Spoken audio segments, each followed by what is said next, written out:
नमस्कार, आजची आपली रेसिपी आहे गव्हाच्या कोंड्याची भाजी। हे बघा, त्यासाठी लागणारे साहित्य आपण घेतलं आहे। इथे कांदा घेतला, बारीक चिरून, कढीपत्ता, लसूण घेतले, मिरची घेतली आणि कोथिंबीर घेतली। आणि हा आपण जो कुरडईसाठी गहू दळतो ना, तर तो राहिलेला कोंडा आहे, तो आपण वापरतोय। चला तर मग आपण आता ते तेल तापत ठेवूया। पॅनमध्ये जवळजवळ 2 चमचे तेल घेतले, ते तापलेलं आहे। आता त्यात अर्धा चम्मच आपण जिरे घेतले आहे।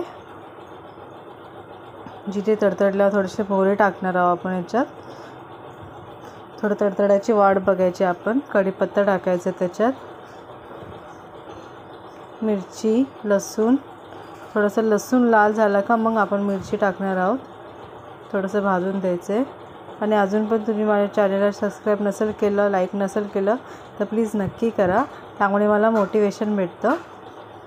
हे बघा, छान प्रकारे भाजून झालेलं आहे आपलं। आता कांदा टाकणार आहे आपण। कांदा पण मस्त असा आंबोली कलरचा भाजून घ्यायचा आहे आपल्याला, ट्रान्सपरंट होईपर्यंत। अजून थोडं जास्तच भाजून घ्यायचं आहे। आणि तुमच्या इथे या गव्हाच्या कोंड्याची भाजी करतात की नाही ते नक्की सांगा। याची पापडी पण बनवतात आपल्या इथे, पापड पण बनवतात, थापून पापड बनवतात, त्यात मीठ मसाला टाकून थापून पापड बनवतात। हे बघा, आता कांदा पण भाजून झालेला आहे। आपण हळद टाकले, चवीप्रमाणे मीठ टाकतोय। परत एकदा सर्व मिश्रण व्यवस्थित हलवून घ्यायचं आहे। आणि हा जो कोंडा आहे तो टाकायचा आहे।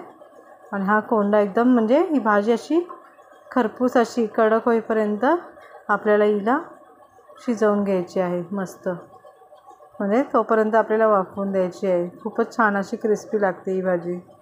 सर्व व्यवस्थित मिश्रण करून एकत्र करून घ्यायचं आहे आणि झाकण ठेवायचं नाही याच्यावर। हे बघा, पूर्ण अशी मोकळी झाली पाहिजे, एकदम कडक अशी मस्त लागते ही भाजी। आणि वरतून कोथिंबीर टाकून सर्व करायची आहे।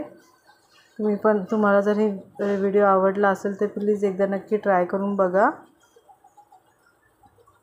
थँक्यू।